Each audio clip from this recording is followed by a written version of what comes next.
All right, we're back in the kind of kitchen today, and we're gonna do a quick, easy recipe to use up some waterfowl from earlier this season if you had a good season. If you didn't, maybe you got some from a buddy. But today we're gonna do duck fajitas, which works great with any red meat or even chicken, but we're gonna use up some duck.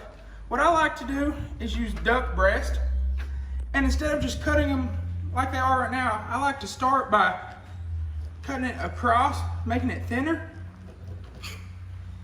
And then you get really two fillets off of one breast, but then I'll cut across the grain.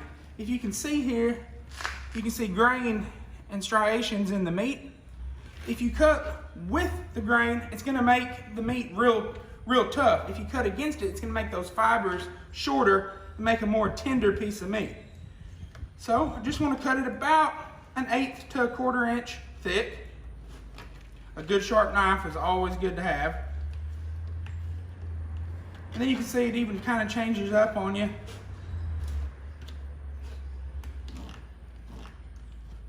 So you're gonna want to cut up your duck, and once you get it cut, I like to use my favorite fajita seasoning or marinade, either one. Whatever you have around the house is what works the best.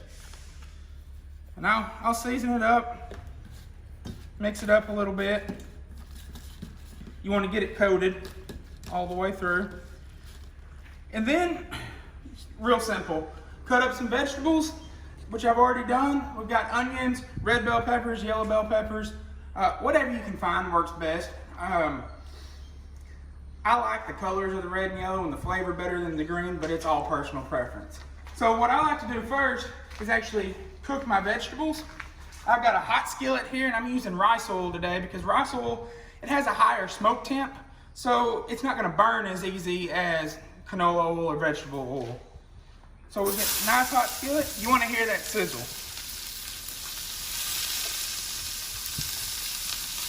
And then if you got some seasoning left, throw that on your vegetables. And it's going to take about 3 or 4 minutes probably to get your vegetables cooked all the way through, depending on how hot your fire is. But I like to do my vegetables first because it's not going to take as long for the meat. The biggest thing with wild game is you don't want to overcook your meat. It's going to give you that, what everybody calls the gamey taste. So I like to still cook it to medium if I can. So we'll get that going. And this is a good hot fire here, so it really is not going to take that long. So get them kind of softened, and you'll add your meat. That's what you want to hear. And if you can, leave your meat on the skillet without moving it for a minute or so. That will get a good crust on it, rather than if you're moving it around, it's never going to actually get that flavor sealed in. But fajitas is always a quick, easy recipe. Almost everybody seems to like it, and it's so adaptable to whatever you have on hand. Beef, chicken, deer, duck, goose. It really does not matter. Whatever you have works the best.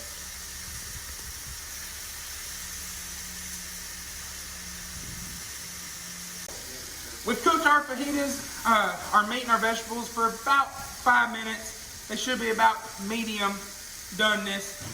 What I like to go ahead and do before I get ready to plate is to warm up my tortillas. You can throw them on your hot skillet or griddle. And I'm using flour tortillas. That's generally what you use for a fajita. But if you want to use corn tortillas, that works good too. Just let it warm up.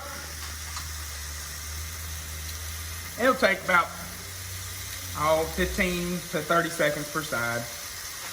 You just want to get them softened where they work a little bit better. You see a little bit of char on there.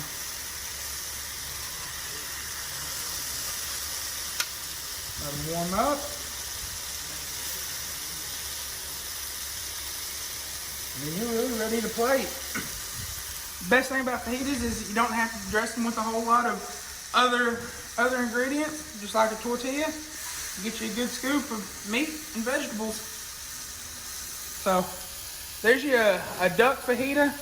Now's a great time to get in your freezer and use up some ducks from the previous season. Happy cooking.